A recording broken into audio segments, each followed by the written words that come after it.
कामकाजी बहू। हे भगवान! ऑफिस से आते आते इतना लेट हो गया। पूरे घर की साफ सफाई बाकी है। टेबल पर धूल जम गई होगी।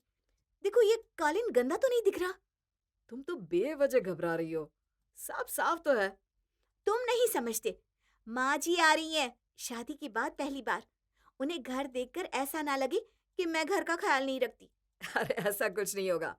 माँ को पता है कि तुम ऑफिस में बिजी रहती हो। रोहित, तुम नहीं समझते। ये सास बहू की बात है। देखो, ये जूते ठीक से नहीं रखे। अरे ठीक ही तो है। तो करती रहो काम। मैं चला सोने। और प्लीज कमरे की सफाई करने मत आ जाना। अगली सुबह नीता की सासू माँ आ गई। नीता और रोहित ने ऑफिस से छुट्टी लेकर उस दिन माँ की खूब खातिरदारी की। अरे माँ जी, एक पराठा तो और लीजिए। अरे नहीं नहीं बहू, पेट भर गया। माँ, नीता ने खास आपके लिए आपके फेवरेट गोभी के पराठे बनाए हैं। पसंद नहीं आया क्या? अरे नहीं नहीं, बहुत अच्छे बने हैं बेटा। तो लीजिए ना माँ जी, एक और। हाँ माँ, अब खाओ ना। नहीं तो नीता भी नहीं खाएगी। वो दिन तो बहुत खुशी खुशी गुजरा। अगली सुबह नीता और रोहित सुबह ऑफिस जाने के लिए निकलने लगे। माँ जी, खाना टेबल पर ही रखा है, आप गरम करके खा लीजिएगा। और दोपहर में आप सोसाइटी के क्लब हाउस में जा सकती हैं। मंदिर भी नीचे ही है। हाँ हाँ बहू, तू इतनी फिक्र मत कर। जा शांति से जा। हाँ नीता, तुम्हें नहीं पता, माँ जहाँ जाती है सबसे दोस्ती कर लेती है। देखना, शाम तक बिल्डिंग की सारी गॉसिप्स तुम्हें मिल जाएंगी। नीता ऑफिस से रात को जरा देर से घर पहुंचती है। बहू, बड़ी देर लगा दी आने में। हाँ माँ जी, कल छुट्टी थी ना, तो काम इकट्ठा हो गया था। पर मैंने तो कहा नहीं था तुम्हें छुट्टी लेने को। ऐसा नहीं है माँ, मुझे भी आपके साथ टाइम बिताना था तो। तो आज भी जल्दी आती ना घर पर। रोहित तो इंजीनियर है, फिर भी जल्दी आ गया। होता है काम माँ, रिलैक्स। बाई आई थी क्या खाना बनाने? आई तो थी, लेकिन मुझे नहीं जमता बाई के हाथ का खाना। चलो कुछ ऑर्डर कर लेते हैं। इस उम्र में बाहर का खाना कहाँ पचता है बेटा। कोई बात नहीं, माँ जी मैं अभी बना देती हूँ। बेचारी नीता थकी हारी किचन में जल्दी जाकर खाना बनाने लगती है। लेकिन खाने के टेबल पर उसकी सास उसकी बुराई ही कर रही थी। इतनी देर से खाना खाने की आदत मुझे तो नहीं है भाई। क्या बोल रही हो माँ? पापा भी तो रात को लेट घर आते थे और तुम उनके बाद ही तो खाना खाती थी। अरे चुप कर। आज मैं हूं तो ये खाना बना रही है, वरना तुझे तो बाई के हाथों का खाना ही खिला रही होगी ना। अरे कितना दुबला कर दिया है इसने तुझे। बस भी करो ना माँ। ये लीजिए माँ जी। अरे वाह, खुशबू तो बड़ी अच्छी आ रही है। क्यों माँ? हाँ ठीक है ठीक है। माँ, मैं सोच रही हूँ कुछ दिन ऑफिस से छुट्टी ले लेती हूँ। आपके साथ रहूंगी पूरा वक्त। मेरी मानो तो अब हमेशा के लिए छुट्टी ले लो। मैं कुछ समझी नहीं माँ।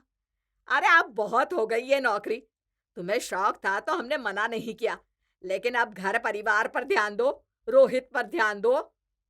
माफ कीजिएगा माँ, लेकिन मैं नौकरी शौक के लिए नहीं करती। मैंने पढ़ाई की है, मेरे भी कुछ सपने हैं। जुबान मत लड़ाओ बहू। और पढ़ाई के साथ थोड़ा खाना बनाना भी सीख जाती तो आज मुझे ऐसा कच्चा पक्का खाना नहीं पड़ता। कर तो रही हूँ ना माँ, कोशिश कर रही हूँ मैं। नीता रोते हुए कमरे में चली गई। क्या करती हो माँ? रुला दिया ना बेचारी को।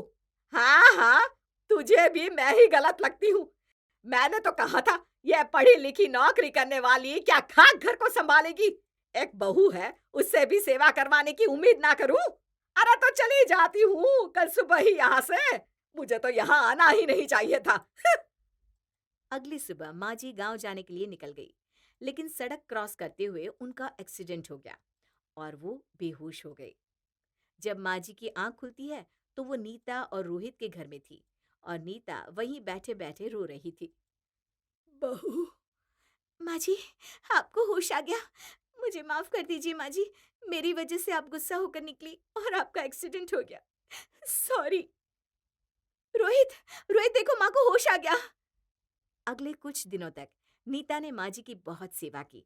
सुबह से लेकर रात तक माँ जी की हर जरूरत का वो ख्याल रखती। लो माँ जी, दवाई का वक्त हो गया है। बहू, कितने दिन हो गए, तू नौकरी पर नहीं गई क्या? नौकरी तो चलती रहेगी माँ जी, पहले आप ठीक तो हो जाइए। लीजिए, रोहित भी आ गया। आप लोग बात करिए, मैं खाना बनाती हूँ। अब ठीक हो ना माँ? ठीक क्यों नहीं रहूंगी बेटा, बहू दिन रात लगी रहती है मेरी सेवा में। हम्म। और तुम अपनी इसी बहू को क्या क्या कह रही थी उस दिन? मैं तो बस। नहीं माँ, आपको कुछ पता ही नहीं है। नीता ने मुझे मना किया था आपको बताने से, लेकिन आज मैं बोलूंगा। आपको पता है, पिछले 6 महीने से मेरी कंपनी घाटे में है। मेरी सैलरी आधी हो गई है। ऐसे में हमारा घर नीता ही चला रही है। साथ में हर महीने जो पैसे मैं आपको भेजता हूँ ना, वो भी नीता ही देती है। यहाँ तक कि आपके इलाज का पूरा खर्चा भी उसी ने दिया। और जब आप हॉस्पिटल में 2 दिन बेहोश थी, नीता ना सोई ना खाना खाया, बस आपके पास बैठी रही। अब भी दिन भर आपकी सेवा करती है, खाना बनाती है और रात को बैठ के ऑफिस का काम करती है। हे भगवान! ये मुझसे क्या अनर्थ हो गया। मेरी बहू मेरे लिए इतना कुछ करती है और मैं उसे कितना बुरा भला कहती रही। अरे, सासू माँ आपकी आंखों में आंसू। ये पछतावे के आंसू है, मुझे माफ कर दो। मैंने तुम्हें बहुत गलत समझा बहू, और तुम फिर भी मेरी इतनी सेवा कर रही हो। आप माफी मत मांगिए, मैं तो आपकी बहू हूँ, ये मेरा कर्तव्य है। नहीं, तुम बहू नहीं, तुम मेरी बेटी हो। मेरे पास आओ बेटा। माँ। बेटा। तो इस तरह माँ जी की सारी गलतफहमियां दूर हो गई और वो दोनों सास बहू की जगह माँ बेटी बनकर खुशी खुशी रहने लगी।